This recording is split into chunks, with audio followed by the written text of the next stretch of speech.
देखिए, हमारे निसाब में शामिल 8वीं जमात की जो उर्दू दरसी किताब है, उसका नाम अपनी ज़ुबान है। और अपनी ज़ुबान का जो तीसरा सबक हमारे निसाब में शामिल है, वो एक नज़्म जिसका उन्वान क्या है? दीवाली के दीप जले। तो आज इसी नज़्म को हम तरन्नुम के साथ आपके दरमियान पेश करेंगे, और आप सब चूंकि पढ़ चुके हैं तो बखूबी तौर पे इसको हम लोग दोहराएंगे। ठीक ना? तैयार हैं आप सभी? तो चलिए आज इस नज़्म को हम शुरुआत करते हैं। और बोल इस तरीके से है, जैसे ही होगा फिर आप उसमें साथ में बोलिएगा।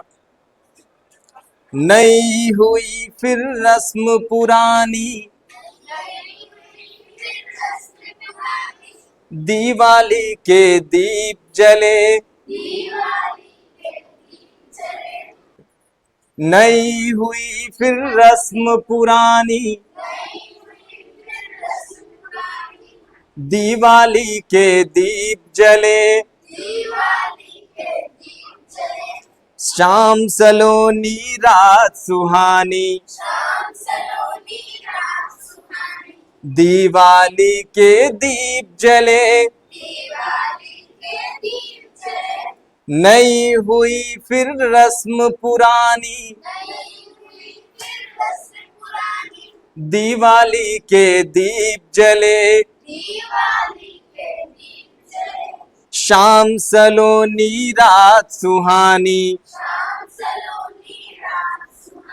दिवाली के दीप जले। धरती का रस डोल रहा है, दूर दूर तक खेतों में। धरती का रस डोल रहा है, दूर दूर के खेतों के। लहराए वह आंचल धानी, दिवाली के दीप जले। शायर ने, जो शायर हैं इसके फिराक गोरखपुरी हैं, जिनका असल नाम रघुपति सहाय है। और इस नज्म को जो उर्दू में ये तहरीर की गई है, लिखी गई है, बहुत ही बखूबी तौर पे बेहतरीन तरीके से आपके निसाब में शामिल की गई है आपकी किताब में। और एक एक बोल, एक एक बंद बड़े ही दिलकश और मजेदार तरीके से आप सुन और समात कर रहे हैं। फिर से चलिए शुरू करते हैं। धरती का रस डोल रहा है, दूर दूर तक खेतों के। लहराए वह आंचल धानी, दिवाली के दीप जले। नर्म लौं ने ज़बानें खोली, फिर दुनिया से कहने को।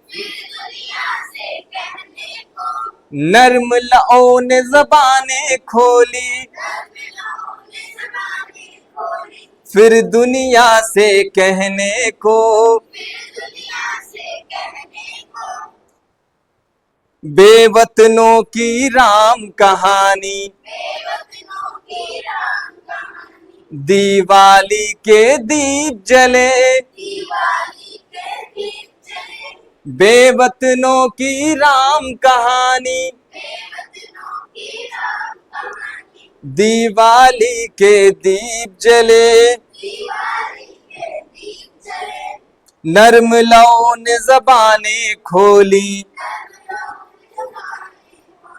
फिर दुनिया से कहने को। और अगले बंद में शायर कहते हैं कि आज मुंडेरों से घर घर की, नूर के चश्मे फूट पड़े। आज मुंडेरों से घर घर की, नूर के चश्मे फूट पड़े। पिघले सोलों की रवानी, दिवाली के दीप जले। आज मुंडेरों से घर घर की, नूर के चश्मे फूट पड़े, पिघले शोलों की ये रवानी, दिवाली के दीप जले, जलते दीपक रात के दिल में, घाव लगाते जाते हैं, जलते दीपक रात के दिल में, घाव लगाते जाते हैं, शब का चेहरा है नूरानी,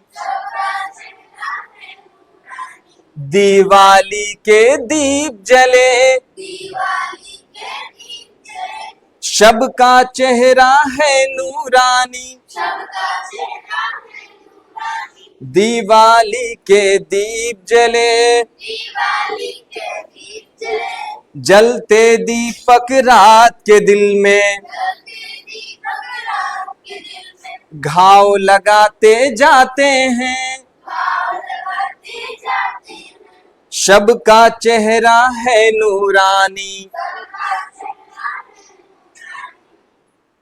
दिवाली के दीप जले। और ये फिराक गोरखपुरी जो शायर हैं, नज्म के इस कविता के आखिरी बंद, आखिरी मिसरे में कहते हैं, और आप सब जानते हैं कि आखिरी मिसरा, आखिरी जो शेर होता है किसी भी नज्म का या किसी भी गजल का, जिसमें शायर अपना नाम पेश करता है, जो एक कलमी नाम होता है, उसके असल नाम के अलावा दूसरा नाम भी हो सकता है, जो पूरे उस तहजीब उर्दू दुनिया में मकबूल व मसरूफ होता है, उस नाम जिस शेर में वो इस्तेमाल करता है उसको क्या कहते हैं? मख्ता। उसको तखल्लुस, उस लफ्ज को तखल्लुस कहा जाता है उस नाम को, और जिस शेर में वो दोनों मिसरे अगर हो तो उसको मख्ता कहा जाता है। दोनों शेर मिल जाएं जहां पे उसका नाम इस्तेमाल हुआ है उसको मख्ता कहते हैं। और उस नाम में जिसका इस्तेमाल हुआ है पार्टिकुलर, जैसे इसमें फिराक गोरखपुरी शायर हैं, फिराक नाम इस्तेमाल हुआ है जिसके ऊपर आप एक हल्का देखेंगे, दायरा बना है ना मद की तरह, तो उसको कहेंगे तखल्लुस। तखल्लुस है, और ये दोनों शेर मिला के क्या बनेगा? मख्ता। मख्ता होगा। चलिए तो समाप्त करते हैं। छेड़ के साजे निशात चिरागा, छेड़ के साजे निशात चिरागा, आज फिराक सुनाता है, छेड़ के साजे निशात चिरागा, आज फिराक सुनाता है, गम की कथा खुशी की जुबानी, गम की कथा खुशी की जुबानी, दिवाली के दीप जले, छेड़ के साजे निशात चिरागा, आज फिराक सुनाता है, छेड़ के साजे निशात चिरागा, गम की कथा खुशी की जुबानी, दिवाली के दीप जले, नई हुई फिर रस्म पुरानी, दिवाली के दीप जले। चलिए, आप सबका बहुत बहुत शुक्रिया।